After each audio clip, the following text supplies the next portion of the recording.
आप हैं निष्कर्ष भारत के साथ और मैं हूं मनोज चतुर्वेदी। प्रधानमंत्री नरेंद्र मोदी ने कल पटना में रोड शो किया और रोड शो की जो तस्वीरें आई हैं वो रोड शो एक तरीके से कह लिया जाए कि फ्लॉप रोड शो, प्रधानमंत्री का फ्लॉप रोड शो कहा जा सकता है। सबसे बड़ी बात है ऑपरेशन सिंदूर की सफलता का गुणगान जो है घूम घूम के पूरे देश में कर रहे हैं और यहाँ तक कि और एक जो तस्वीरें आ रही है वो उसको भी हम आपको दिखा देना चाह रहे हैं कि भाजपा के लोग जो हैं अब घर घर जाकर सिंदूर की डिब्बी दे रहे हैं। जी हाँ, अब भाई सिंदूर की डिब्बी किसी दूसरे के हाथ से तो बिहारी महिला लेगी नहीं, तो शायद ये भी फ्लॉप होने वाला है। सबसे बड़ी बात कि पोस्टर और बैनर में मुख्यमंत्री नीतीश कुमार, ऑपरेशन सिंदूर के बैनर पोस्टर पर तो नीतीश कुमार दिखे लेकिन प्रधानमंत्री के साथ कहीं नहीं दिखे। और तीसरी बात, बिहार की कानून व्यवस्था को देखते हुए शायद एसपीजी और केंद्रीय एजेंसियों ने प्रधानमंत्री को गाड़ी से नहीं उतरने की हिदायत दे के रखी थी, वरना वो प्रधानमंत्री जो पिछले बार के रोड शो में खुली जीप से चले थे उन्हें अपनी बुलेट प्रूफ गाड़ी में बंद करके एसपीजी ने रख दिया था। और इसी पर तमाम मुद्दों पर बात करेंगे। हमारे साथ एजाज अहमद हैं, राजद के प्रवक्ता हैं प्रदेश के। एजाज जी, रोड शो जो तस्वीरें आ रही हैं फ्लॉप हुआ है, लेकिन भाजपा के लोग कह रहे हैं कि बम बम भीड़ थी। चलिए, पहला मीडिया अप्रोच है जिसने माना कि रोड शो फ्लॉप रहा और हम तो मानेंगे, तस्वीरें झूठ नहीं बोलती। नहीं, तस्वीरों को झुठलाने वाले लोग भी बैठे हुए हैं और तस्वीरों को झुठलाने में महारत हासिल किए हुए भारतीय जनता पार्टी। जिस तरह की राजनीति भारतीय जनता पार्टी भावनात्मक करना चाह रही थी, जिस तरह से ऑपरेशन सिंदूर के मामले को राजनीतिकरण करना चाह रही थी, बिहार की जनता ने स्पष्ट संदेश दे दिया कि बिहार में आपका भावनात्मक राजनीति नहीं चलेगा। बिहार के जो वीर बहादुर सैनिकों ने अपनी शहादत दी है उसके प्रति भारतीय जनता पार्टी का किस तरह का रुख रहा ये बताने की आवश्यकता नहीं है। डबल इंजन सरकार के मुखिया नीतीश कुमार जी और दोनों डिप्टी सीएम, चाहे शहीद इम्तियाज़ का मामला हो चाहे अन्य शहीदों का मामला हो, वहाँ पर ये नदारत नज़र आए और इनकी भूमिका उसी दिन स्पष्ट रूप से सामने आ गई कि ये शहीदों के प्रति किस तरह का सम्मान का भाव रखते हैं। जब शहीदों के प्रति भारतीय जनता पार्टी के नज़र में सम्मान का भाव नहीं है, लेकिन शहीदों के शहादत को याद करने की जगह उनके नाम पर राजनीति करना, ये भारतीय जनता पार्टी को शोभा नहीं देता है।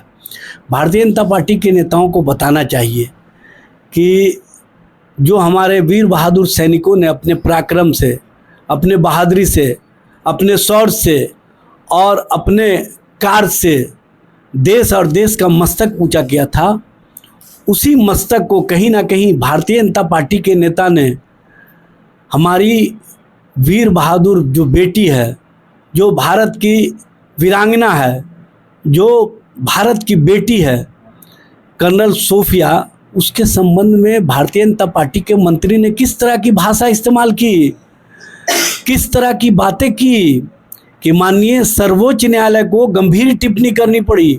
गंभीर टिप्पणी ही नहीं किया बल्कि सर्वोच्च न्यायालय ने स्पष्टता ये बात बताया कि आप लोग जो सैनिकों के पराक्रम हैं, जो सैनिकों के बहादुरी हैं, जो सैनिकों के कार्य हैं, उसको छोटा करने के लिए किस तरह का दृष्टिकोण प्रस्तुत करते हैं। लेकिन अफसोस की बात है कि भारतीय जनता पार्टी के किसी नेता से उस विजय शाह के प्रति एक शब्द भी निंदा का प्रस्ताव नहीं आया। नीतीश चाचा साथ काहे नहीं थे, इस पर बोलिए ना। देखिए, अब नीतीश कुमार जी के प्रति भारतीय जनता पार्टी को विश्वास नहीं है। भारतीय जनता पार्टी के प्रति नीतीश कुमार का तभी तक विश्वास है जब तक वो सत्ता में बनाए रखने के खेल में कहें कि नीतीश जी के नेतृत्व में ही चुनाव लड़ा जाएगा। भाई, नेतृत्व में चुनाव लड़ने की बात तो आज से नहीं, बहुत दिनों से कर रही है, लेकिन भारतीय जनता पार्टी ये क्यों नहीं बता रही है कि नेतृत्व को आने वाले चुनाव परिणाम के बाद भी स्थापित रखेंगे कि नहीं रखेंगे, कि एक नाथ शिंदे बना देंगे। एक नाथ शिंदे जी के संबंध में भी इसी तरह की भाषा भारतीय जनता पार्टी के सारे नेता इस्तेमाल करते थे। लेकिन उनका जो कार्यकलाप रहा, उनकी जो कार्यशैली रही है और अपने एलायंस के प्रति उनका जो अविश्वास का दृष्टिकोण रहा, यह स्पष्ट रूप से दिखता है, बताने की आवश्यकता नहीं है। देखिए, बिहार में आप अभी बता रहे थे कि प्रधानमंत्री जी को एसपी जी ने कहा कि आपको अपनी गाड़ी से बाहर नहीं निकलना है। तो यही ना है क्योंकि प्रधानमंत्री जी के आगमन से 2 दिन पहले जिस तरह से बिहार में कट्टा राज और कट्टा का प्रदर्शन हुआ और पुलिस के जवान कहीं नजर नहीं आए, ये बिहार में बिगड़ती कानून व्यवस्था, बिहार में बढ़ते अपराध, अपराधियों के बढ़ते मनोबल का कहीं ना कहीं परिणाम है। उसी के चलते एसपी जी ने मना कर दिया सर। देखिए, वो तो है ही है, लेकिन प्रधानमंत्री जी अगर भीड़ होता तब भी वो बाहर निकल जाते, लेकिन भीड़ ही नहीं था तो किसके लिए नजर आते। कहा जाता है कि प्रधानमंत्री नरेंद्र मोदी समय को साधने में बड़े माहिर हैं। निश्चित तौर पर एजाज जी जो बात कह रहे हैं कि यदि भीड़ दिखती तो प्रधानमंत्री निश्चित तौर पर गाड़ी से नीचे उतर जाते, लेकिन जब भीड़ नहीं दिखी तो प्रधानमंत्री भी नीचे उतरने में थोड़ा सा असहज महसूस कर रहे थे। बताइए।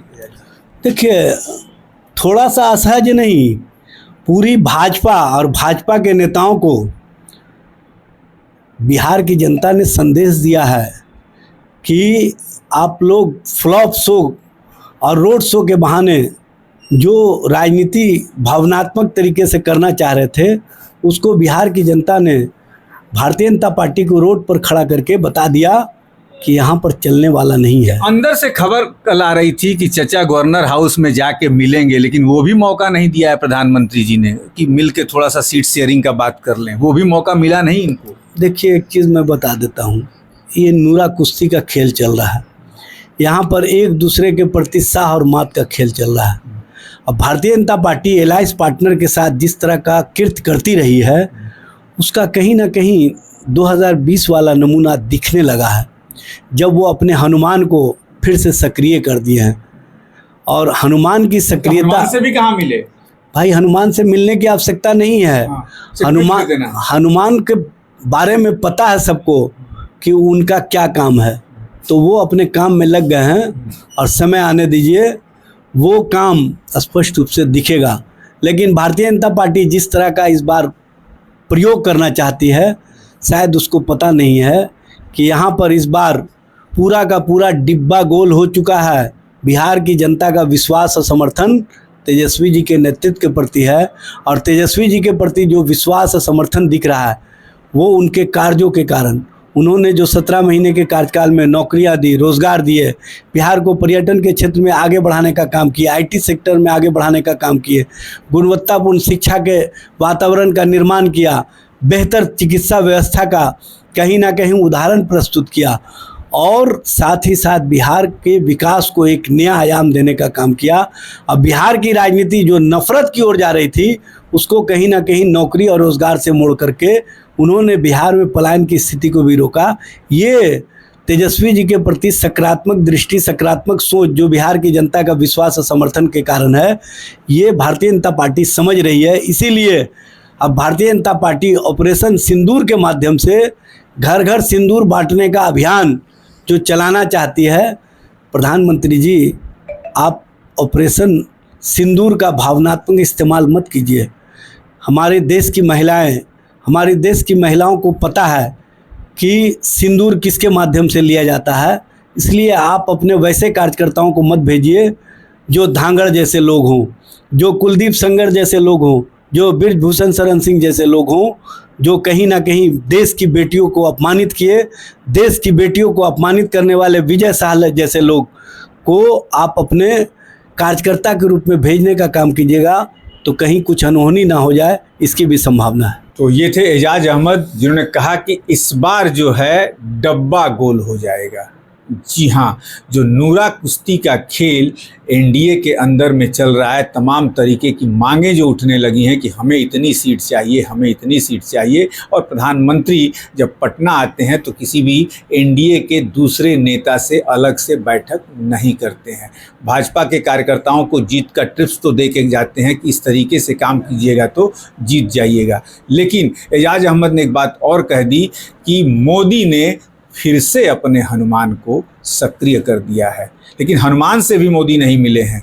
तो एजाज अहमद का ये कहना है कि हनुमान का क्या काम है, हनुमान बखूबी समझते हैं। अब देखना ये होगा कि क्या 2020 के जैसा हनुमान फिर से सक्रिय होंगे अलग से, या फिर उनकी मजबूरी होगी एनडीए के साथ मिलकर ही चुनाव लड़ना।